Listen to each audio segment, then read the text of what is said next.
actually live in the right place. Okay, I think we are live. I'm just going to go and check somewhere.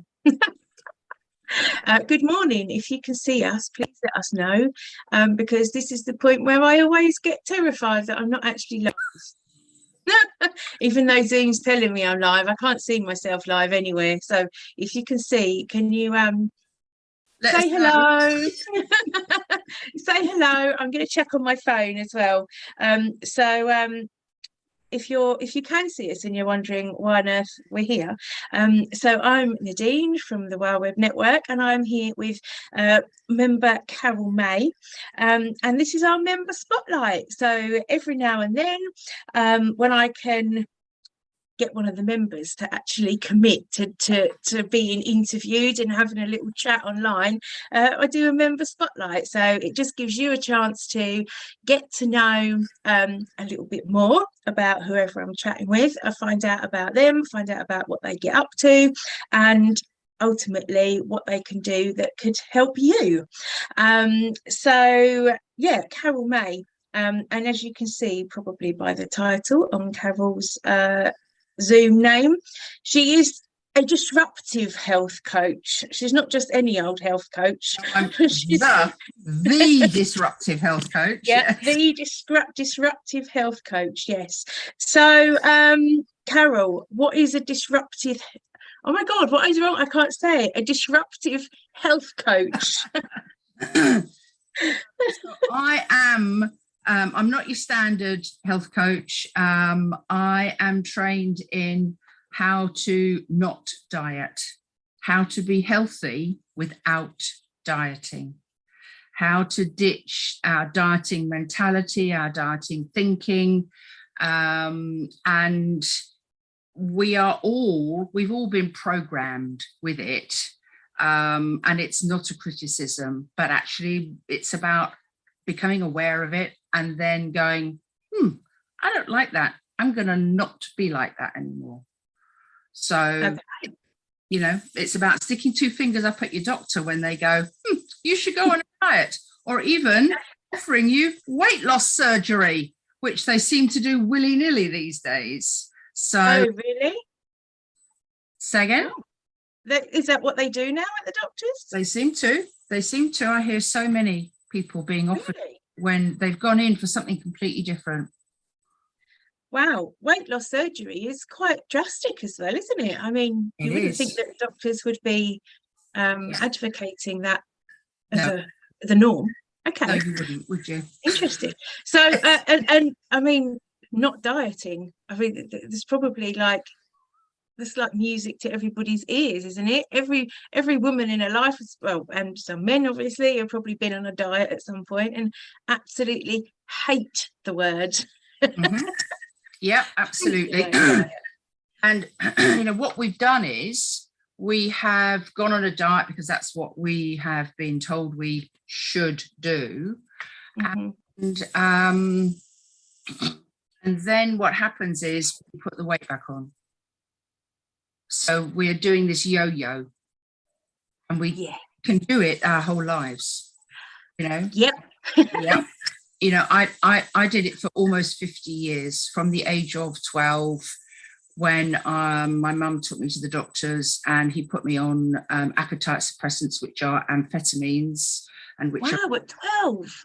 Now, yes, it's actually illegal now to prescribe amphetamines like that. You can still get them on the internet though. And, but, you know, back then in the 1960s, they were lauded as, you know, the answer to people putting on weight. But what we know now is that none of these interventions work. That our weight is much more complicated than what we eat. And our weight can be affected by our genes, but also the way the genes are expressed in our current chemically toxic environment, and about our emotionally toxic environment. You know, most of us don't know how to deal with our emotions. And so we are actually addicts. We use food to suppress our emotions and to keep us existing in the world. So, every time I see something on the TV about the anti-obesity strategy group, which I heard on the radio yesterday, it makes me angry because they're using out-of-date measurements, BMI, and I apologize to anybody that hears this, but it means bullshit, misleading, and inaccurate, because that's exactly what it is, right? And, any one person at any height can be a healthy weight within 3 stone. So that is a BMI of 25 to 35. Now, most of us are within that range, but we're classed as obese because we're over 25. So, wow. And you know what? Healthy BMI used to be 27.5. Who moved it? Right? It's just a number. Yeah. So, but my weight changed, my body released weight when I let go of a lot of negative emotions and thinking. Okay. Our body stores all of that. It stores trauma, unresolved emotions, and also chemical toxicity. It stores all of that in fat. So the more we have of those 3 things, the more our body's going to create fat in which to store them, to keep them away from our vital organs. And this isn't a conspiracy theory, okay? This is backed up by science now, which is why I've started talking about it more openly, because the science is there to back up all of this. And that's what I love. I love it when science comes out and goes, this is what it is. And I go, oh my goodness, I've been thinking that for ages. Now somebody's actually proved it to me. Okay, cool. I can work on that. Yeah. And let's face it, who hasn't had trauma in their lives, and who hasn't, dealt with situations or have stuff going on in their lives that you use food or something, you use some sort of coping mechanism. It's like, well, I'm a bit sad and depressed, so I'll have some cake and some gin and wine or some chocolate, or I'm celebrating, let's drink, let's eat. It's just what we do, isn't it? It's kind of what we're programmed to do. And I think I think a lot of people's issues with food can start when they're very young as well, can't they? As you kind of said, your journey started when you were just 12 years old, and as children we're told that we have to finish all the food on our plate and we must eat it, and one more mouthful and you must do this, and I did it with my children as well. And I look back thinking, oh my God, like that was really shitty of me, because I just did it because I thought that's what you did.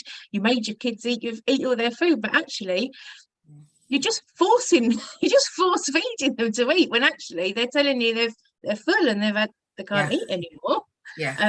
There's all these little things that happen as you're younger that shape your relationship with food. Yes, really, it does. And I think that our children are born, we are all born intuitively knowing when we're hungry, when we're satisfied and full, when we're thirsty, when we need a hug, when we're tired and need to sleep, when we need exercise. We intuitively know that.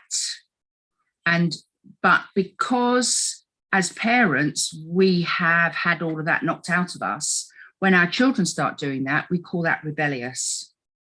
Yeah, you kind of have all your intuitive notions beaten out of you through the course of your life, don't you? Yeah, right. One way or another. It's not because our parents are bad. No, not intentionally. It's not an intentionally bad thing, right? And so it's about complying. It's about conforming, going into the 3 meals a day, work 9 to 5 way that society is organized. But our body is in a different place. Our body is in a much more primitive place. And so what I teach my clients is how to tune back into their body. It's called intuitive eating. It's not a, oh, good, I can eat anything I like place. It's not like that. It's about tuning into your body again and listening, because it's trying to give you messages from its innate wisdom all the time. You know, pain is a signal. It's not, oh, there's something definitely wrong. Pain can be, physical pain can come from emotional pain. Yeah. So, you know, but we've been programmed to think that physical pain means you take a painkiller and then you go to the doctor. Right. So I'm not saying that physical pain does not precursor, you know, is not a precursor for illness and disease. I'm not saying that at all, but it's about listening to your body and being open to the fact that our body is much more complicated than that. And it's really wise, and it knows when it's hungry, when it's full. You know, I mean, for instance, like plate sizes have increased in the last 25 years. So cupboard sizes in kitchens have had to increase to accommodate the bigger plates. Now, why it's got bigger, I can't tell you, Nadine, but it's like, okay, you know, it's you know, it's almost like there is there's something running underneath that's just trying to make us disconnect from who we are. And so I get my clients to go back, reconnect with who they are. That always brings up past trauma. And I say trauma, we very often discount what we've been through because it doesn't like big T trauma, what we used to call big T trauma. But now we just call it trauma. So for instance, COVID, we're all traumatized by COVID, all of us. You know, people didn't, or not everybody that put on weight during COVID lockdown was because they were eating biscuits, right? It wasn't that. It was drinking gin. Gin, yeah, but stress and anxiety, that affects how our body deals with everything. And that will put on weight. And, you know, it's very complicated, as I've said before. And so what I try and do is open up my clients' minds and hearts to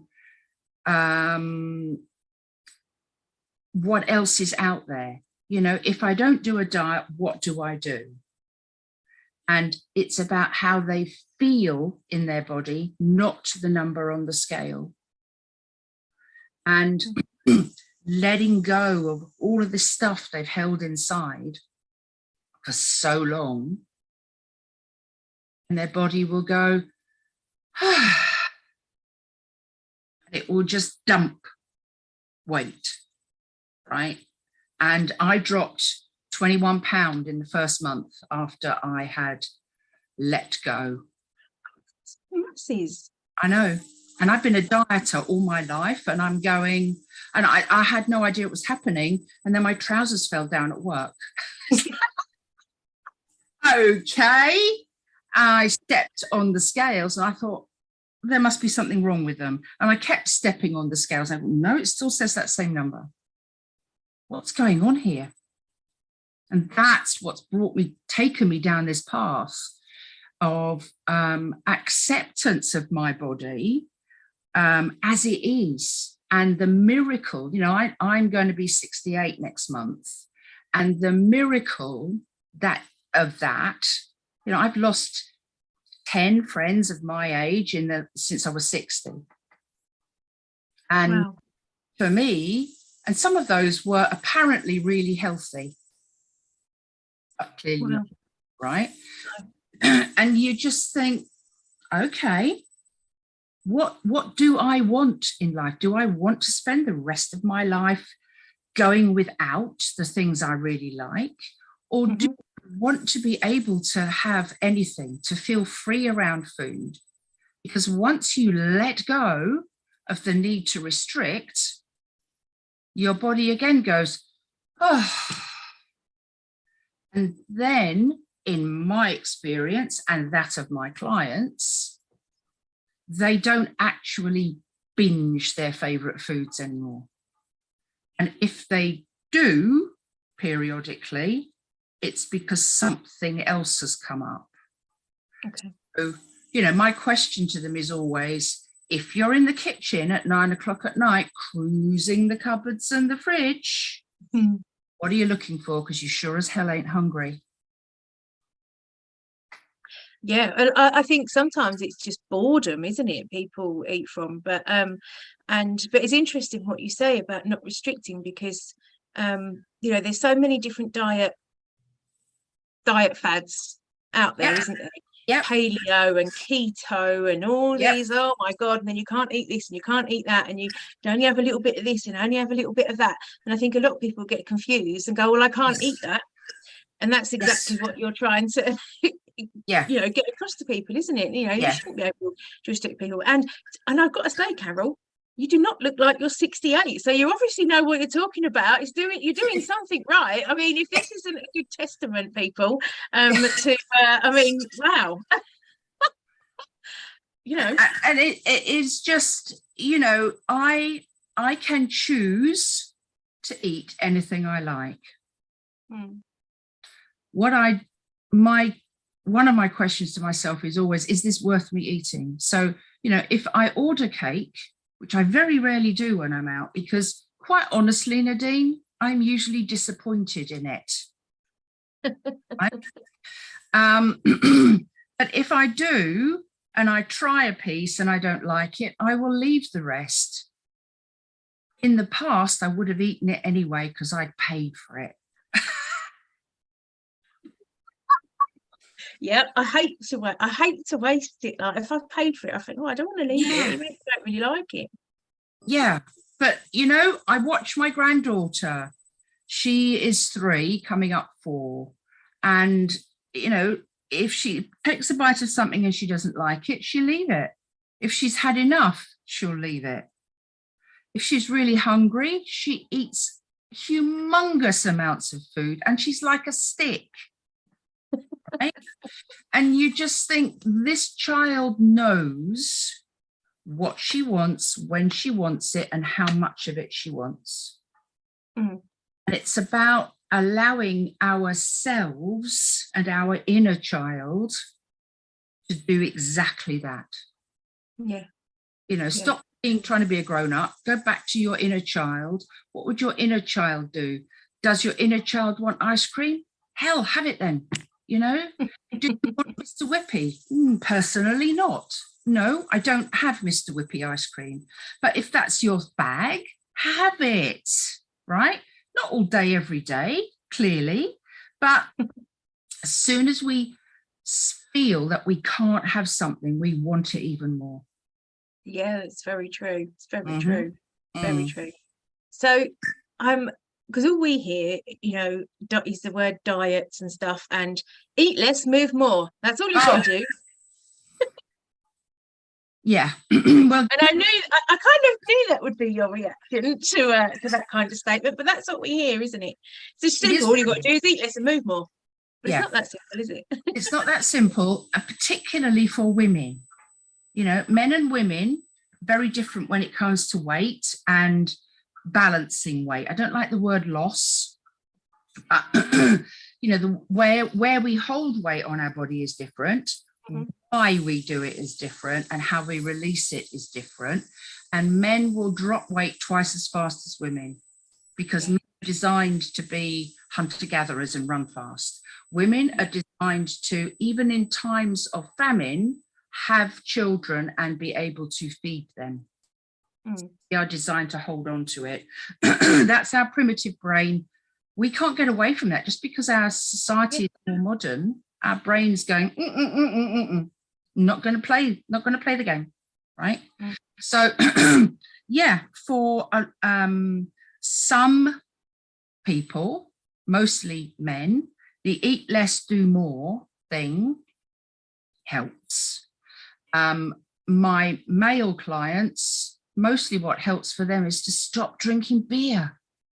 They don't drink beer, and far less wine, their belly disappears. It's simple, right? Women, not so. We have our hormonal journey to go through. Oh, yes. Hormonal journey affects everything.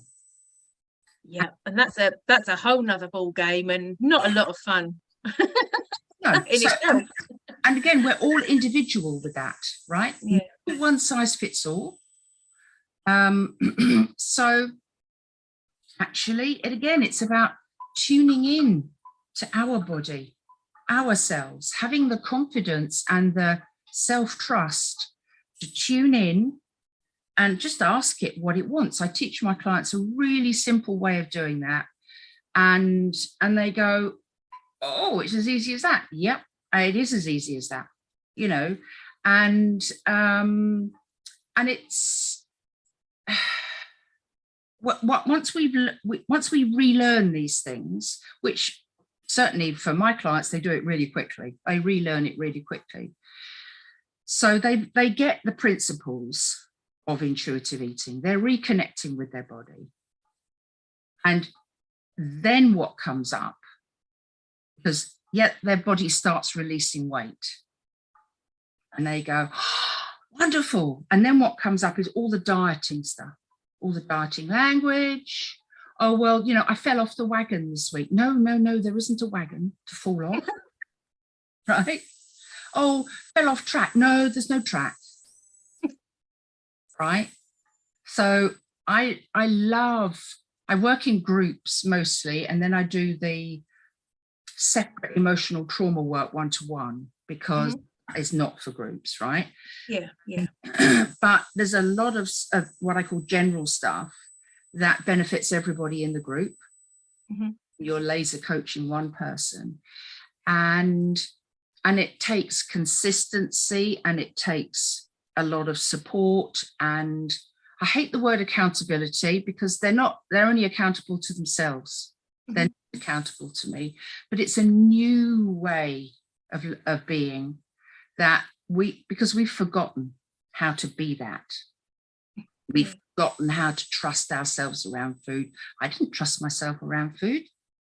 You know, I used to eat something before I went out so that I might not eat as much when I was out. Never stopped me, quite frankly. You know, now I hardly think about food at all. I might suddenly get to the point where I think, I don't think I've had anything to eat today. Right. And I guess that's probably the biggest difference. Well, there's lots of differences, but when you're on a diet, you're constantly thinking about food, aren't you? Because you've got to plan what you're gonna have, and you've got to make sure that you've got it in, and you've got to cook, and you think about what you can't have and what you can have, and if you've got a family to cook for, what you're going to cook for them, but you can't eat that because so you're constantly thinking about food all the time, whether you want to or not, really, aren't you? Yeah. And feeling hard done by, because well, I can't have that. And you know, we get back to that, it's not fair, I can't have that. And then we get the rebellious inner child that goes, sod it, gonna have it anyway. Right. And then you get the well, I've done it now, I might as well eat everything. Place, right? That's the rebellious child. And you know, the parent adult child work that we do is so interesting. You know, when my clients voice their inner parents and children that are inside of all of us, you know, when they say something and I go, who said that to you? And you know, once they've had a little think, they go, oh yeah, that was my mom. Okay, yeah, okay, it's your critical parent voice there going, that's naughty. And so, you know, intuitive eating is so much more. And it's about healing, you know, healing our inner child, healing our inner self, and creating trust. You know, we're so used to looking outside of ourselves for solutions to things, the problems in our lives. Yeah. I'm not saying we don't need help from outside. I'm not saying that at all. But I think we've got to the point where we never go inside and ask ourselves what the answer is. And I guess at the end of the day, you can either be the problem or the solution, can't you? You're in yourself, which is a similar conversation I had with somebody yesterday who works in something completely differently. But you have to look within and be the problem, or actually sort your shit out, basically. Yeah. But we're not taught how to do that. I was taught how to look at a situation and think about it in a critical way, asking questions: why, who, what. We don't teach our kids that anymore. So we've become a society where we just tend to accept what's there. We accept the news, even on the BBC, as bona fide. I don't know, might be, it might not be. I have no idea. I actually question it ever. So, when it comes to food and stuff, we are surrounded by manufactured food. And I put it in these things because I don't consider it food. We no longer teach kids how to cook. We now have two generations, parents and children, who don't know how to cook. There was a lady who commented on one of my comments on social media last week who said, I have no idea. She said, I never knew food was in season or out of season. Because everything's in the supermarket all the time. All the time, yeah. And, when I talked about, just cook food in season, it's cheaper. And I go, I don't know. I have no idea what you're talking about. And this woman was nearly 40. You just think, okay, we're missing a trick here. We've stopped questioning and we've stopped educating people appropriately. We've stopped teaching cooking skills. We've stopped teaching children how to handle sharp knives. Oh, they might cut themselves, all right? Well, do you know what? Put a plaster on it. It's quite simple. And, I support a friend in her business. We teach kids how to cook. And the joy of food, the joy of having prepared something, and then you give it to somebody like your parent to taste, and they go, oh, this is lovely. And you feel wonderful, right? That's the joy of food and cooking. Simplicity of it. I met a lady the other day. She's a health coach, and she says, I hate cooking. She said, I hate it. So what do you do then? How do you eat if you hate cooking? So, but all these manufactured foods are full of stuff. We've got processed and we've got highly processed. And anything with more than 5 ingredients on, or an ingredient that you don't recognize the name of, is processed. And the simple message is, don't buy it, because it won't do you any good. Our body is not designed to process all of this stuff. And it doesn't help our health. And it doesn't help the weight either. So, dealing with our health and our body is much more complicated than the message that we're given. Yeah, and you've covered so many different points, and it's not just you don't just deal with people to help them lose weight or to become healthier or to work through stuff. It's kind of all encompassing, isn't it? Everything that you do. So I guess people really are completely different by the time they've finished working with you to when they started, in so many different ways. In lots of different ways, yes. And because how we do food is how we do life. And so, I find all people absolutely fascinating. I love human beings. I love the uniqueness of everybody. Yeah. And yeah, it's just, and I love in a group where I don't mix sexes in a group, by the way. It's, all women or all men. And, one woman says something and the others go, oh, yes. So the light bulbs are going off around the group. And it's not quite the same on Zoom. I'll admit that it's not. I love in the room work, but at the moment, Zoom is how we go. It's we roll, really. And it enables us to meet and talk to so many more people on Absolutely. But so supporting each other, we can't actually physically put our arms around each other. So it is about how do we do that in an online group, and how do we lift people up? And it's just opening up their minds to all of the possibilities of life, And my current group, that is now into week 8, they're all in business. They're all ladies in business. Mm-hmm. And I can see differences in their businesses. Yeah. Because of some of the work we've done. Yeah. That work was not about their business, but it's it just has a knock-on effect, doesn't it? It has a knock-on effect. So, my major learning and light bulb moments were about personal stuff around my personal life. But the knock-on effect was on my body and my health. Mm. And, I have recently had healing, distance healing. Okay.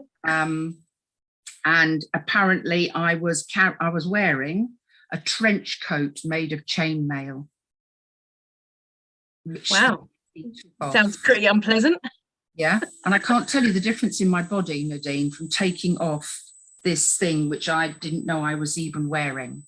So, you open your heart to, and your mind to the possibilities that are out there. Yeah, your life can change. Absolutely. So your current group's on week 8. So how long do people typically spend with you working through this stuff? Normally in the group, it's 12 weeks. We start with 6 weeks. The foundation is 6 weeks. And then the natural thing for them is, I need to carry on. So we do 6 weeks, right? What I found at the moment is that people are reluctant to sign up for 12 straight away. I don't mind, right? And so my current 6-week group that I am launching next week is £150 for the 6 weeks. So, and because I can, right? It's like, I could charge a lot more for that. But really, no, I'm like an businesswoman. It's like trying to create a change in the world. Yeah. How we price things and what have. And women are going, yeah, I can do that. It's much more manageable than the kind of, I don't know, £1,000 or something that you see people charging. And so it's great that you can do that. And a little bird tells me that you're going to get reach lots and lots and lots more people, because you've got something massive coming out next year. Yes. So what I'm looking at, my book. Yes. Which is Stop Dieting, Eat Cake. Love it. And I'm an ADHDer. So I have an ADHD brain. I have all of these wonderful ideas, and I have all of these little columns in my business, and and that's as far as it goes. You know, I said to a friend the other day, do you know what? I think I need a PA, not just a VA. I need a PA to come and organize my work area, because I'm typical ADHD, it's a mess, right? Yeah. Can't work in a mess, but you can't clean it up either. No. But, you know, I can't even do tech, right? I have such trouble with Kajabi, I can't tell you. And if somebody says to me, oh, you have to sign up through Kajabi, I go, no, sorry, not doing it, not buying it, because Kajabi just doesn't like me. Right? And I'm going, why can I not just give you my email address and you add it to the list? Can I not subscribe to your newsletter and then you add me to everything? And they go, oh, I hadn't thought about that. And it's like, yeah, can we make it really simple? So, you know, I don't have a landing page. People have to have a conversation with me about what they want. And then I send them a payment link. Yes, I have got that. I have set that up. Nadine, I've got that far. But, you know, everything else, I'm like, I really, really struggle with tech and just getting everything organized. So at the moment, I am recording my book on voice thing on my phone. So, oh, brilliant. Yeah. Okay.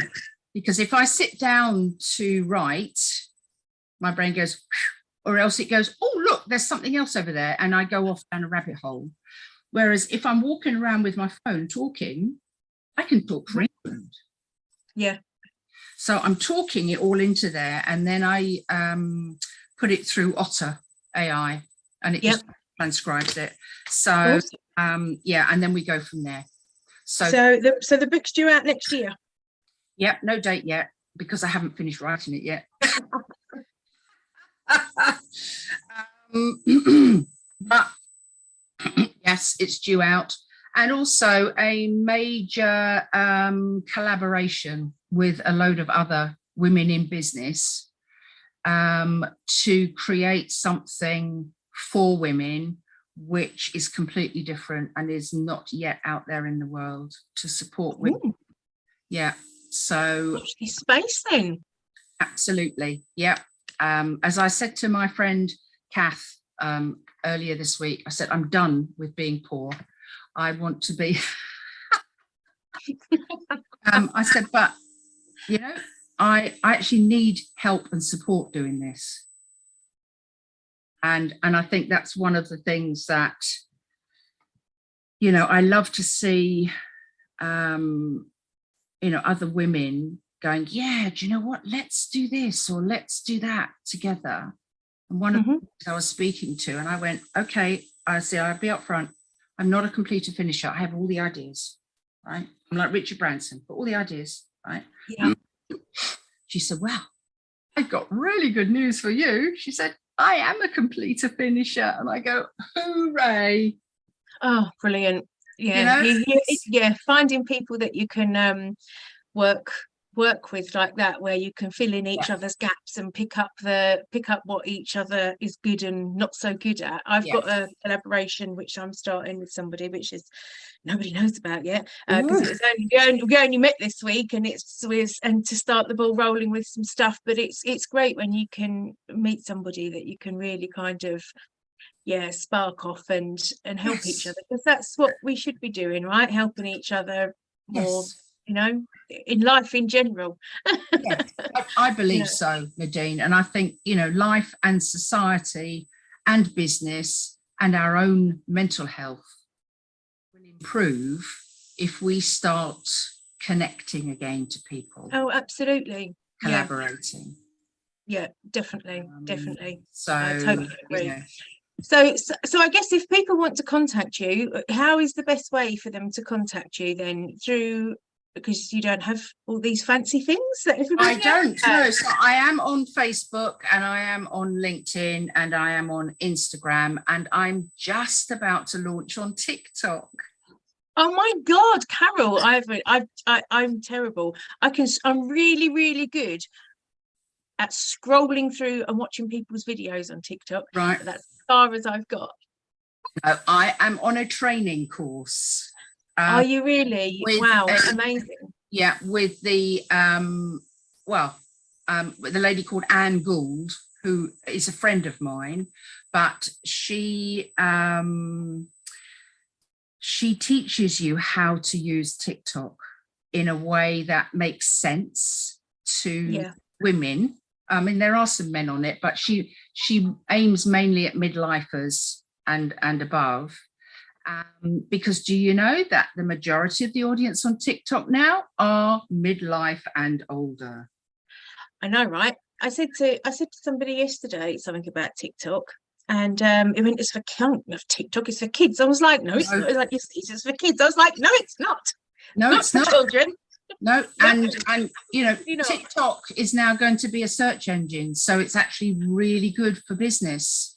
it is amazing for business if you can, but you kind of, if you've got to master, what to do. You can't just post random crap on there willy-nilly. No. It's like anything, isn't it? You've got to have a plan and stick to it. But oh my God, watch this space then. So we've been talking for nearly an hour, which has gone really quick. It's nearly 11 o'clock. Hasn't it? You had to give somebody like one top tip, like if they came to you and said, "Carol, I just don't know where to start. What can I do?" What would you say would be the most important thing for people to start with? With their weight, With their with their kind of overall kind of health and weight, I guess, is probably one of the main things that you'll worry about, isn't it? Yeah, I would say to stop weighing yourself on the scales, stop weighing your food, stop counting calories and macros. Okay. Eat plenty of protein and healthy fat during the day. We all need protein and healthy fats for our brain function. Cereal or toast for breakfast, it's not great for our health, for our brain function. And have some carbs in the evening because that helps you to sleep. So does it really? Wow. It's focus. If you look after your car, do you look after yourself as well as you look after your car? I look after lots of other things better than I do myself. Exactly. Lots of other things and people. Yeah, but do you know what? We're going to look after us. I know. Look after us. And what are we teaching those around us? What are we teaching our children? If we don't look after us, how are they going to learn to look after themselves? Yeah, you're very right. You're absolutely spot on. Yeah. Okay. It's a sea change in the thinking here, Nadine. This is big stuff. Yeah, definitely. Well, it's been good to have a chat and find out more about all the different things that you do, because you're not just a normal health coach. You're not somebody that just helps people lose weight or whatever. There's a lot that goes on. So thank you for sharing. It's been good. And please, if you want to find out more, then get in touch with Carol and have a chat with her, because as you've discovered, she's delightful. So she can help. Thank you. So I will hopefully be back at some point with another member spotlight on a Friday at 10 o'clock. But no, people are very reluctant to come talk to me. I don't know why. It's nothing scary. We literally just sit and have a chat. So yeah, watch this space, and if you want to find out more, then get in touch with Carol and have a chat and find out how she can help you. Enjoy the rest of your Friday, and have a wonderful long weekend, everybody. Extra day off for everybody, and I shall be watching the Queen's funeral on the telly box on Monday. And remember to go shopping on Sunday, people, for snacks ready for Monday. Healthy snacks, obviously, avocados and things, ready, so that you've got some stuff to watch the Queen's funeral with on Monday, because no shops are open anywhere. Okay, have a great weekend.